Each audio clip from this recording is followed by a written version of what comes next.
Kamusta mga kapengs ko? Muling nagbabalik. Andito nga pala kami sa Petros Cafe para i-celebrate ang birthday ng girlfriend ko. At sabi nila, masarap din daw dito. So ayan, tara, samahan nyo kami. Unang-una pala napansin ko dito ay sobrang ganda ng service nila. Mapapark man sa kotse ay sasamahan ka nila at sa pag-assist nila sa table. So Sunday nga pala namin ito shinug kaya medyo crowded din. Pero okay na okay ito if sawa na kayo sa mall kumain. Maganda rin ang tanawin dito. Medyo mainit nga lang siguro dahil kulang sa electric fan yung ibang area. So ang in-order pala namin ay grilled pusit, chop suey, sisig. May lemon chicken sana kaso unavailable daw eh. So kaya ito na lang muna in-order namin. Ayan, kita nyo naman dyan. Enjoy na enjoy din ng mga kaibigan ni Rose sa food. Ayan. Sobrang sarap ng grilled pusit dyan, promise. Lalo na yung sausawan ng grilled pusit, the best. Pang 5-star hotel talaga siya.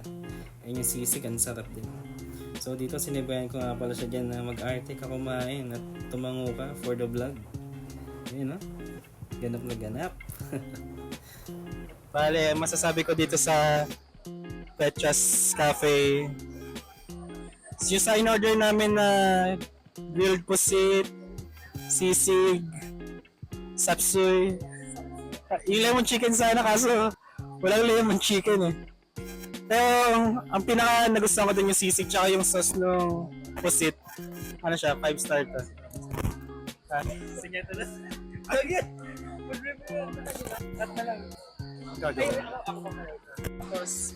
Happy birthday kay Elijah Rose Bando. Happy birthday.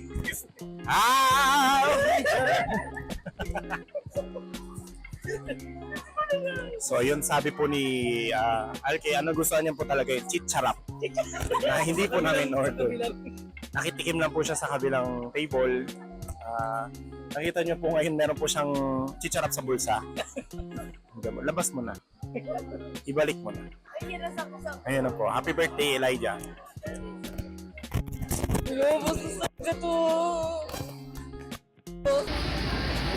So ito yung order ko.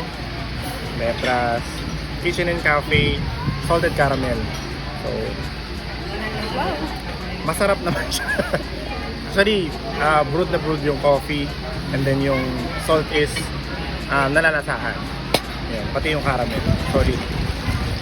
10 out of 10? Yes. Okay.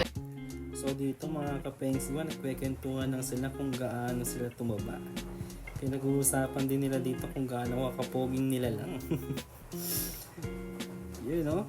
Si Nieto may palip bite pa oh. Si host naman napapaisip bakit walang lemon chicken sa order. Si Alkay naman iniisip naman yung chichirap dun sa kabilang table. Yan, boomerang boys and girls. Boomerang yarn. Yan, kasi birthday girl, tamang swing-swing lang. No? Ganda yarn. So yun guys, dito na magtatapos ang mini vlog namin. So kung nagustuhan nyo ito, please like and subscribe pa for more content videos. And I recommend Petros Cafe. Guys, punta na kayo dito, sulit ang bayad nyo. Ilagay nyo lang sa Petros Cafe, so may kita nyo na agad yun, hindi kayo maliligaw. And meron pala kami ditong bonus clip kung saan na-interview sila sa SM Fairview pang Mother's Day. Let's go! I think sa Nonos, yung food nila is pasok siya sa taste ng mother ko. Also, they have also wines for us to experience the good ramen-nage for ramen experience. Ako ang gusto lang ng mama ko, Jollibee. Basta kasama si mama. I'm happy. Happy Mother's Day. Happy Mother's Day, Mama. I love you. I love you.